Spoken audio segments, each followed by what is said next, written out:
guys, welcome back to my YouTube channel, and today we're going to be doing another book review. And as you know, it's been a long time since you've been seeing my face, but I've been doing quite a lot of short stories, as you've been aware of on my channel. Uploading quite a lot of short stories because I love to write in my spare time and it's something I'm very passionate about. But this time around, as you know, it's going to be a mixture of book reviews and short stories. So today you're going to be reviewing another Gilmore book called The Strawberry Patch Pancake House by Laurie Gilmore. So basically, the book is about, as the world-renowned chef, single dad Archer never planned on moving to a small town, let alone running a pancake house, but Dream Harbour needs a new chef. Archer needs a community to help raise his daughter. Iris has never managed to hold down a job, so when it's suggested that Archer's looking for a live-in nanny, she almost runs in the opposite direction. Now Iris finds herself in a whole new world, one where her gorgeous new boss lives right across the hall, likes to cook topless, keeping everything strictly professional and should be easy, right? So this book, when I first started to read it, I made a couple of notes. When I first read the book, I was like, this is a small town romance book set in the modern day of Dream Harbour, a fictional small town.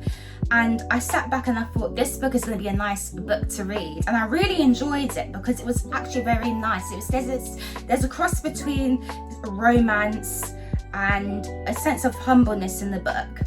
And the main themes this book speaks about is found family and parenting. The story heavily features the heartwarming development of a new family unit. As elite chef, Archer steps into fatherhood after his daughter mother passes away. A small town charm and community. Set in idyllic town of Dream Harbour, the narrative showcases close-knit community. And with this close-knit community, within the community, it reminds me a lot of these books which I read when I was at uni, especially the book like Middlemarch, by George Eliot, when it speaks about in the small community and how in that small community loads of things just happen at once and how everyone's lives are intertwined. And I like it when I read some books that you sort of get to see that, the intertwining of some books, and you sit back and you're just like, oh wow, it's just such a good book to read because it intertwines so many lives into one. But the main thing that I like about this is it zooms in on two main characters, and a couple of times it steps away and you see just a couple of other characters may pop into the book, but it zooms in on the main characters, including Archer and Iris and the daughter, which is really good. Yeah, Archer and Iris, yeah, as it says. New chef, Archer and Iris, yeah, and the daughter. And it all showcases some previously seen characters from the previous series. So if you want to read this book as your first time, I suggest you read the other books because you won't really understand this book quite well. So you need to read the Pumpkin Spice Latte, the autumn book, because these books are quite seasonal. They're going in different seasons. This is more like a January, February, merging into spring. And as you know, the Daisy Chain will come out in May, which is the spring-summer book. And as you read the book, it goes into previous scene characters. Sorry, the sun is so bright, it's actually in my face. Gorgeous lighting.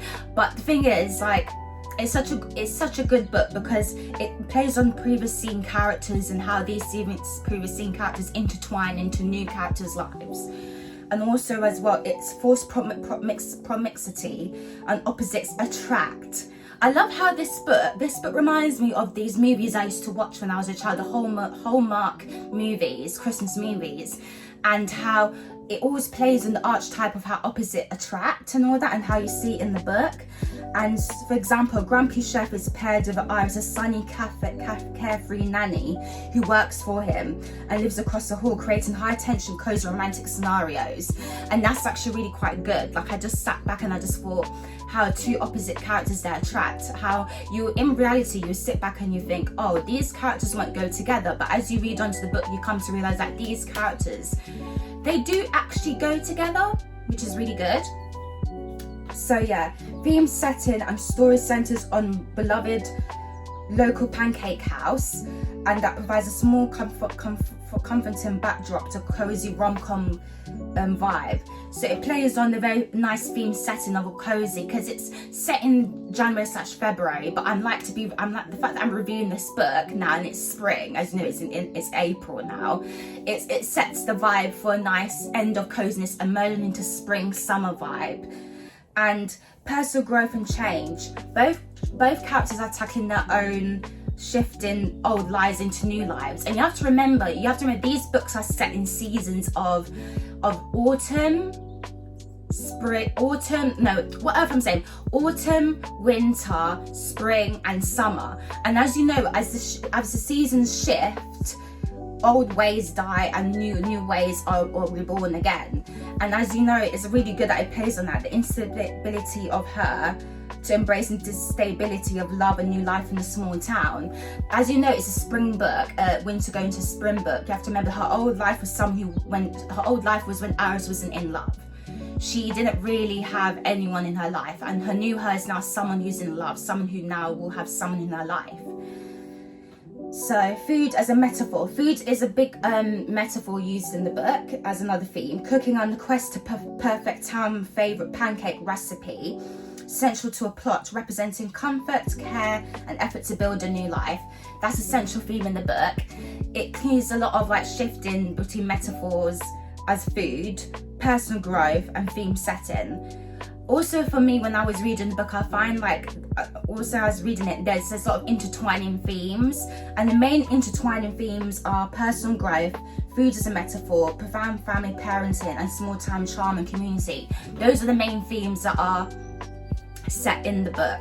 As you can see, these book it's set quite well in these themes that are all interlinked between each other, and as you approach towards the ending of the book, you find that they're all connected, which is really good, which I really enjoyed. So for me, when reading the book was really relaxing and enjoyable to read, as it took me on an adventure into a world of Dream Harbour and the characters within it. The author made the book a mixture of coziness, warmness of a spring season emerging onto the book. And I really enjoyed it. This book definitely was a really good book to read. It wasn't a technical, complicated book. It was one of those books that you sit back and you just, you know what, I'm just going to sit down and I'm just going to read the book and I'm just going to immerse myself in the cozy setting of a small town.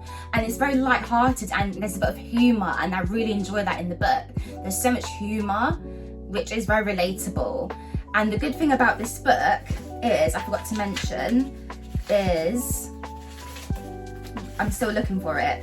In the front of it, it has a map of Dream Harbour, and that's why it's much better if you read the first book, the Pumpkin Spice Cafe, and all the other books before the Strawberry Patch Pancake House, because it includes all of the shops in the book, and it'll make more sense when reading it. And also as well, as you look into it, there's also a list of playlists that you can listen to as you read the book. And I sort of listened to some playlists while I was reading the book, and it makes the book very enjoyable. And that's what modern YA books are aimed towards, our generation, and how they make it very enjoyable to read by connecting songs to the whole theme of the book. I really enjoyed it. It was actually a really good read. I actually really enjoyed reading it. And I like how in the beginning of the book, in chapter 1, it starts off saying, Archer Bear had just become a father in the most unmanageable way possible. Not that he ever imagined it at all. What was a confirmed bachelor, a workaholic chef like himself, going to do with a child? It just sets the tone for the book in the way that it shows how Archer becomes from a chef to now a father with a child.